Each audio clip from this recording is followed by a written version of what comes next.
This is the B-52, for 11 years, a strategic nuclear bomber serving in the defense of the free world. In 1965, these Strategic Air Command aircraft saw combat for the first time, but with conventional bombs and in Southeast Asia.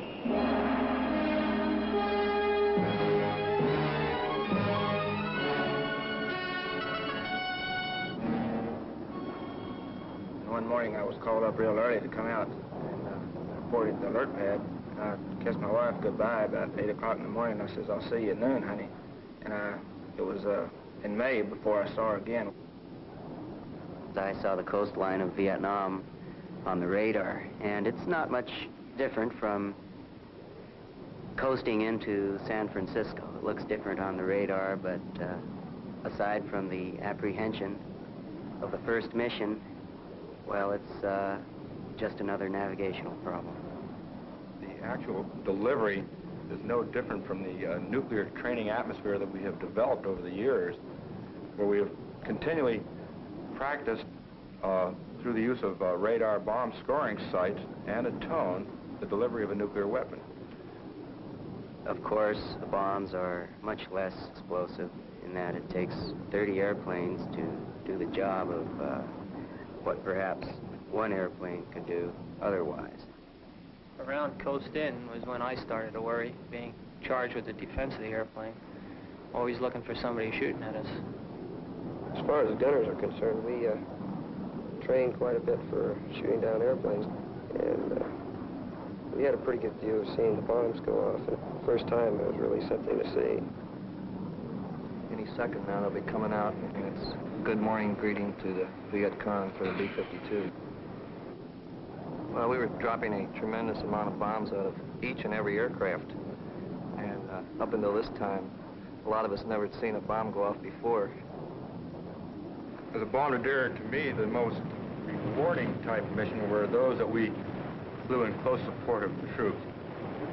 One of them was 1.8 miles. It's just about 10,000 feet. And when you're dropping from a high altitude, 10,000 feet isn't too much. And that's why this precise bombing, which our bombardiers have been trained to do over the years, is really paying off.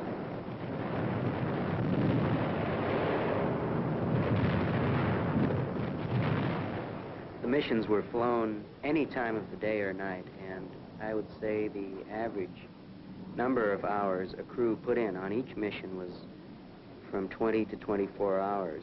The mission itself took about 12 hours to fly. We briefed 4 hours prior to flight. We studied the mission, studied the targets, the target area, the enemy defenses, and general intelligence. Then we went out to pre-flight the airplane.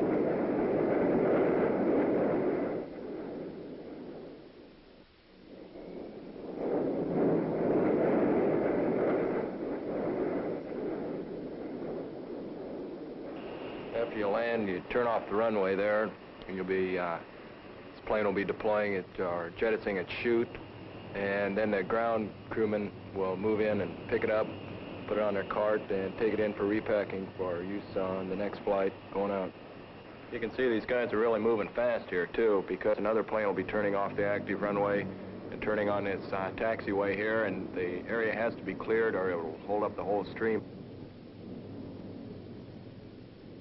The repacking of the brake chutes is a pretty big job considering the size of the chute. Due to the effectiveness of personnel like this, they enable us to be recovered at the rate of 1 aircraft per minute. While the aircraft were out on a strike, in order to speed the recovery, when they came back in, all of the ground support equipment, the fueling rigs, various pieces of equipment that they'd need to regenerate the aircraft once it landed, were all spotted in a specific parking place where this aircraft would taxi to when he come in. The very first thing you did when it landed was refuel it. Took a couple of hours, and we pumped 40,000 gallons, which is 225 or 30,000 pounds of fuel aboard. They pump roughly about 500 gallons a minute. These are the munitions loading docks. You can see the bombs being trucked in their inert state. And just a plain tube with explosive in it. It's here that the fins are put on, the rear of the bomb, and the fuses are put on. I would imagine that it probably averages around 100 degrees, the average day inside the shed, even though the temperature over there, the outside air temperature, isn't quite that high. The yellow buildings you see here are a facsimile of the aircraft bomb bays. The same racks that hang in the aircraft, they hang on these yellow racks and load the bombs on them. That way they can have these racks all loaded, and it's a relatively simple matter to load the whole rack as a unit in the aircraft. A conventional bomb is inherently unstable due to its components, whereas we actually have more safety features present in the nuclear weapon system. Therefore, as much care as we give to our nuclear weapon systems was given to the conventional munition itself due to its inherent instability. I'd much rather work with nuclear weapons than with the conventional bomb. He's installing arming wires now. These will be connected to the airplane itself. When the weapon is released, the wires stay with the airplane and the bomb becomes armed. So you get an explosion when it impacts. A 750-pound bomb, and that'll be loaded on the external rack, probably going under the right wing there where they were situated. Aircraft carries 24 750-pounders externally, 12 under each wing, plus the internal load, which can be whatever they want to make it, depending on what size bombs they're using. 500s, 750s, or 1,000-pounders. We had 51 bombs on our aircraft, but the new models carry 108, depending on the size bombs used. The turnaround time was cut down considerably. We got the aircraft refueled, pulled our necessary maintenance, and the bombs were uploaded and ready to go again.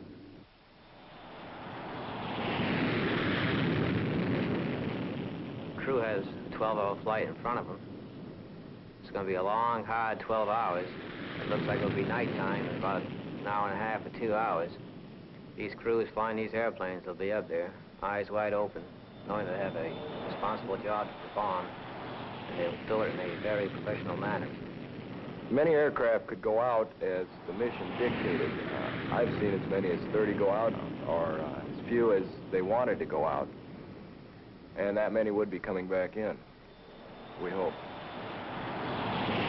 These airplanes are taking off at 1 minute apart, and people on the base said that the end of the island rose 10 feet out of the water after all the planes took off. It gives one a satisfaction of having done a job that you have prepared for many years. We hope that we will never have to drop nuclear bombs, and in dropping conventional weapons, we are perhaps delaying or putting off forever the time when we will have to do the job we are primarily trained for, and that is to deliver the nuclear punch.